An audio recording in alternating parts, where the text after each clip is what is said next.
Here we go with the draft, Dark Ascension, and the rare is Sudden Disappearance, not a first pick, but what immediately comes to my vision are the two captains, the two lords, Diagraph Captain pumping zombies and Imma Wolf pumping wolves and werewolves.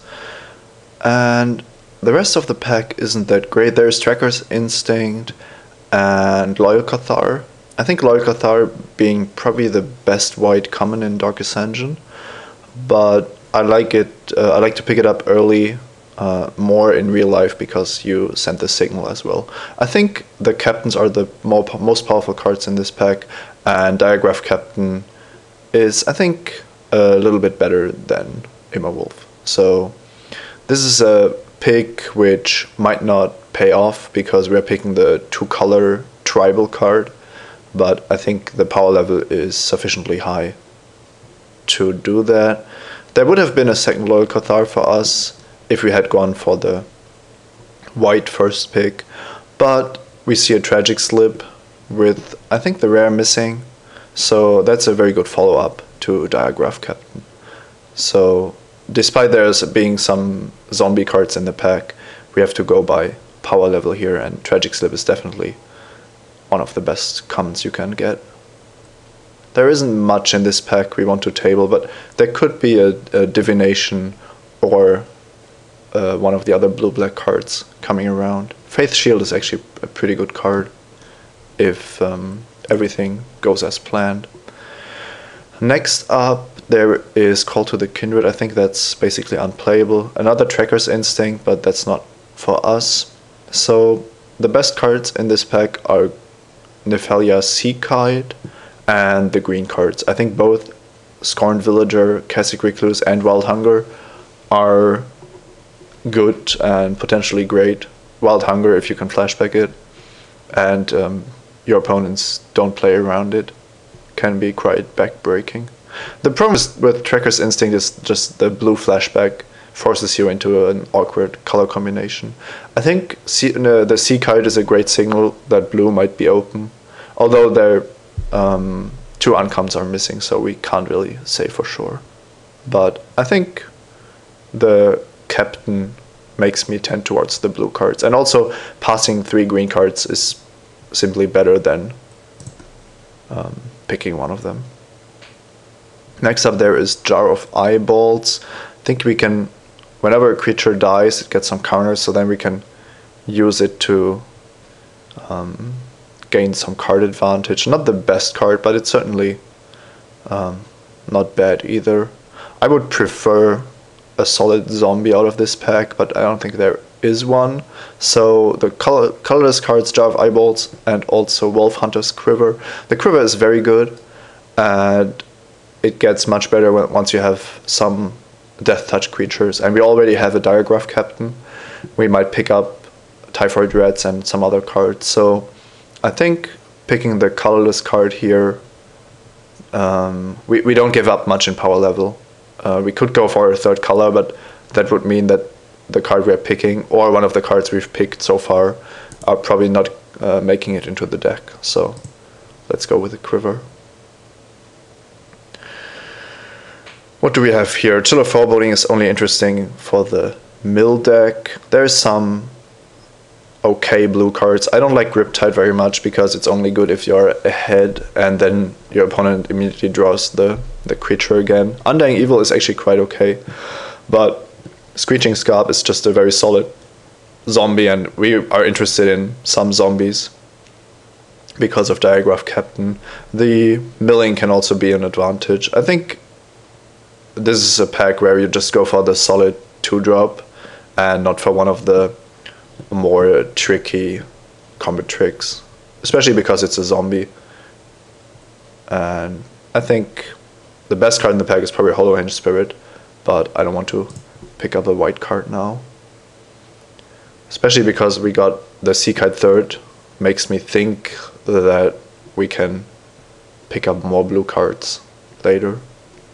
But these packs aren't that full, I have to say. There is Divination in our colors. Secrets of the Dead is basically unplayable, and there is not many creatures, but a lot of instants and sorceries, lots of combat tricks in Faith Shield, Skillful Lunge, and Wild Hunger.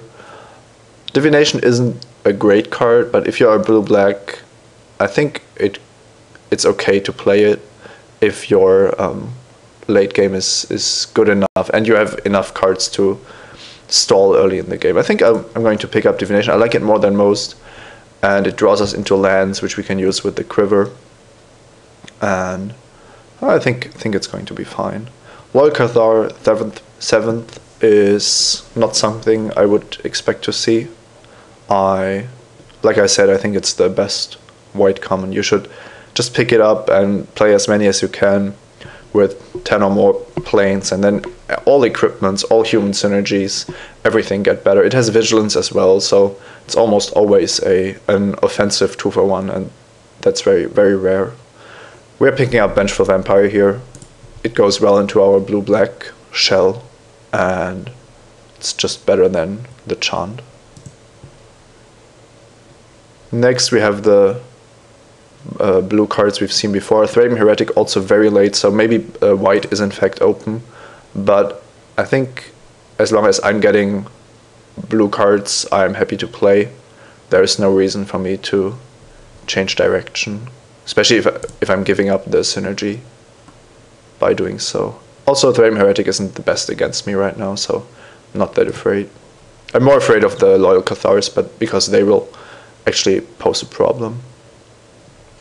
Shriekgeist is not something I want to play, so here it's the equipment which is only good with humans, or we just take out one of the cards, either the white or the green card. I think we're planning to pick up a lot of Death Touch cards because of the Quiver, like Typhoid Rats, so I'm not scared of the Beast. I think the Griffin is probably the card we are most concerned about. Here, of course, another Divination tabled. I'm going to pick up a second one and see where that leads us. This isn't very good. Let me read that again. We can get a creature card that shares a creature type onto the battlefield. Okay, that could be quite good with zombies, but I think it's just not happening. I'm going to pick it up because I don't want to play the Fangraph and I don't need the other cards. Draw of Eyeballs is very late. We have 2 Divinations, so it's probably not making it in, but I don't see myself playing Saving Grasp currently, so let's go with the rare. And we got a Saving Grasp anyway. Now, if I start hiding cards here, there isn't much left, because I actually didn't get many cards of first pick quality. We have the Captain, the Tragic Slip, the Sea Kite, which put me quite firmly into blue-black, but if we decide not to play the black, we still have some kind of blue shell. However, then we only have one good card and the rest is fillers, basically. So currently we aren't in the situation where we want to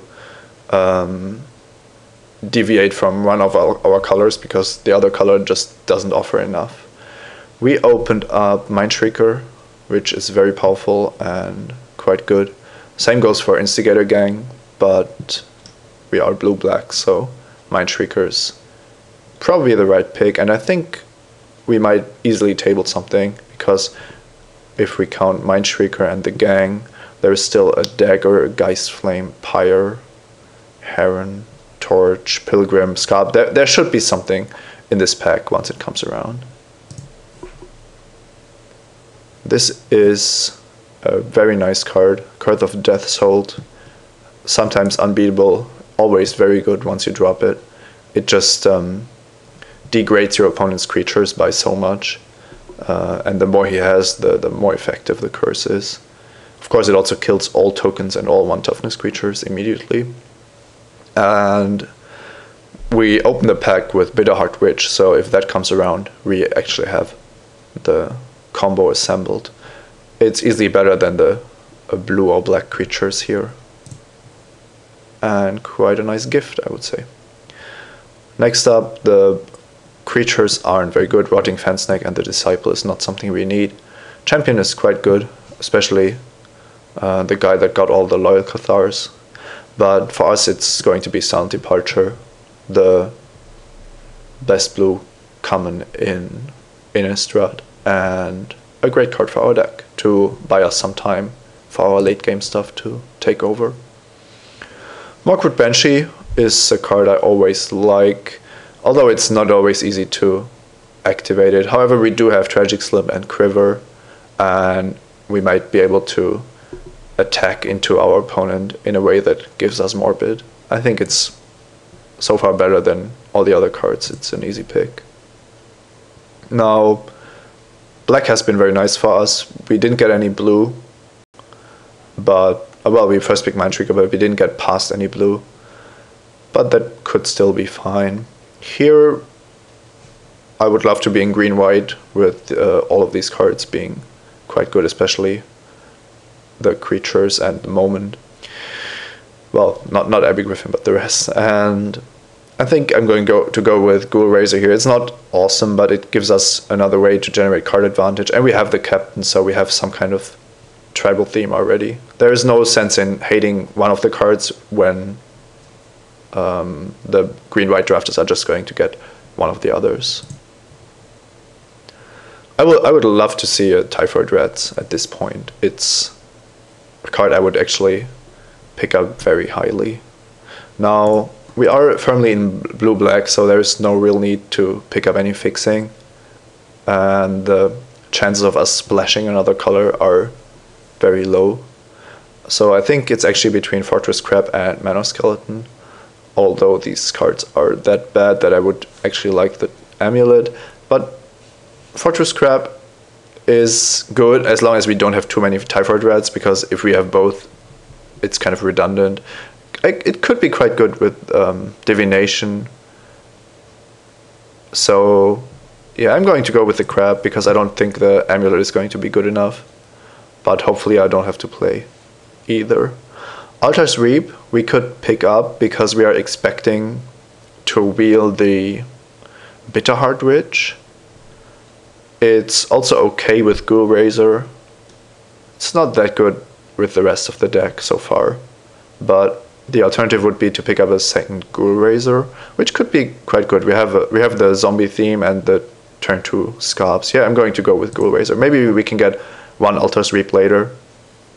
Now, this is the pack with Typhoid Rats, and it was the last chance for this row of boosters. We have to pass a Dissipate for that, but we need the 1/1 Death Touch, and then we hope to table the Bitterheart Witch. And there it is. We have to pass up on a Blazing Torch and the Armored Scarp.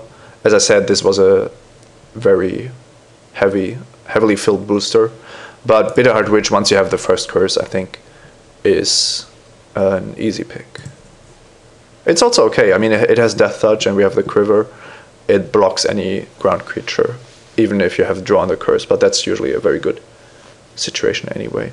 Now, Hysterical Blindness is not something I want to play, but both Cassic Wolf and Urgent Exorcism could be quite good against me.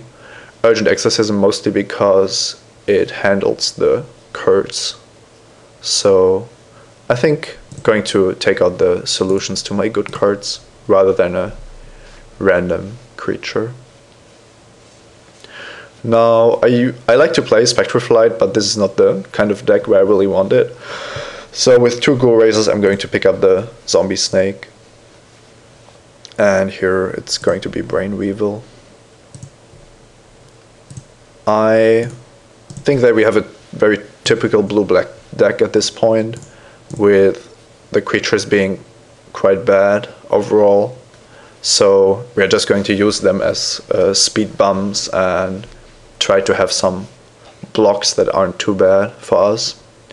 And then hopefully our curse helps us to win the game. Now, this isn't particularly exciting. There's another Champion of the Parish, Into the Maw of Hell, but in our colors, basically only a Makeshift Mauler as a reasonable card. We do have 2 Screeching Scarps and quite a lot of creatures, so it's not going to be bad. It's also a zombie, but I would have liked a better first pick, of course. There is a Dearly Departed, not for us though. We have quite a lot of options though. Battleground Geist competes with Mark of Patrician and another Typhoid Rats. Although we can always hope to table the Typhoid Rats as well. So I think it's reasonable to just see if the Typhoid Rats table. If we don't get it, it's not too bad. And the only question is if we would rather have a Mark of Patrician or a Battleground Geist. We don't have many evasive creatures, which actually makes me hesitant to pick up the Geist. Just because one flyer is usually not very good, because it doesn't allow you to race in the air. So it would be a good blocker for any flying creatures your opponent has. I think with all the zombies on the ground, I probably don't need the Patrician, although I like it quite a lot. So I'm going to pick up the flying creature here, hopefully table the rats for ground defense, and then the evasive creature. Now there is another Mark of Patrician, also a Rolling Templar, which we can keep in mind against red. Sulfur Falls is not something we are going to need, so I think this is a pretty easy but unexciting pick. Now this is a zombie that's quite good. Avatar Ghoul with the double Ghoul Razor we already have. It gets much better with Diagraph Captain also. I think that's much better than Think Twice. Now there's the Burning Vengeance for people going in that direction. We probably have to pick up Scarp Goliath at this point, just as another finisher. We don't have many cards to actually close out a game, and maybe we can actually be successful in some kind of zombie milling, self-mill reanimation strategy that the Goliath is actually quite good. I think it's better than the Scarecrow at this point. That's a late Chapel Geist, but we are just going to pick up Think Twice. Although we do have quite a lot of cards currently, so we probably won't be playing all of them. Here it's between Frightful Delusion and Lost in the Mist, two cards we are probably only going to have in the sideboard. I hate to play against Lost in the Mist, so let's take that one. That's a late Fortress Crab, probably not making it in. We could pick up the Feeling of Dread just to not have to play against it. I think that sounds reasonable. We are not going to play too many crabs. I don't even know if we play the first one, so. There is the rats, and that's going to be in the deck for sure. And that's probably it with any of the good cards. So I think we don't have an incredibly powerful deck, but we have some nice synergies. We have the Quiver to take over a game, and well, we have Curse and Bitterheart Witch, so these two alone can win some matchups on their own. Let's see how deck building goes. Here we go. I added up all the good cards basically that I really want in the deck. Mark of Patrician is debatable, but I think Lifelink is just too good to not play him. Makeshift Mauler and Scarp Goliath get better by playing two Screeching Scarps, and also the fact that we have 17 creatures. So we really want the zombies in our deck. Curse of Death Soul, of course, with the Bitterheart Witch, an easy inclusion. And then we basically see that what we are missing is spells, and that's because we didn't get any removal spells, except for Tragic Slip. So we have to improvise a little bit. We do have Morkrut Banshee and the Curse and a lot of Death Touch cards, so we have ways to interact with creatures, but we have to be very aware of these, well, this fact that we just can't waste our removal spells. Now, this is already 21 cards. I would like some spells, but when I look at the spells, it's basically just a card draw and a very expensive counter spell. So I can see myself playing Think Twice. It's a nice 2-drop, and we have the Screeching Scarps, but this deck probably can't afford to play the Divination, just because we are going to run fall too far behind, and we have so many ways to generate card advantage that we actually don't need the card draw spell that much. I think Think Twice is very good because we have the Screeching Scarps, and that gives us some more stuff to do in the early game. Also good against werewolves to have the potential triggers. And I don't want to play Jar of Eyeballs for the same reason as I'm not playing Divination. So despite already having 17 creatures, I think Rotting Fan Snake is probably the best card to put into our deck, simply because we have 2 Ghoul Razors, a Diagraph Captain, and more Crude Banshee. And Rotting Fan Snake just interacts very nicely with all of them.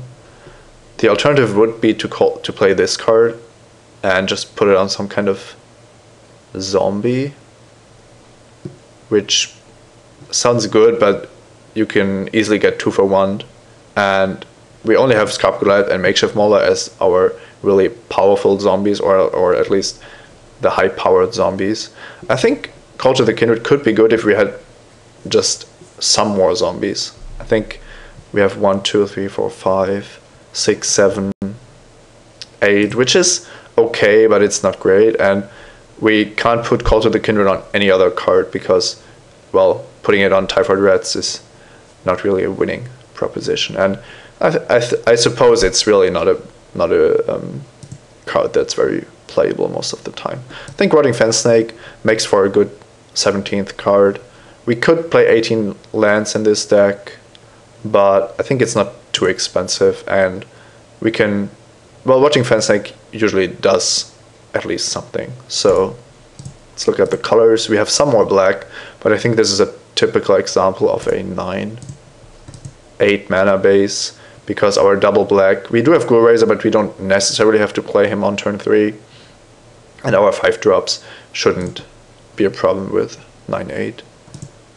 You could play 10/7, but we have 4 2-drops and all of them are blue, so I really want the island as well.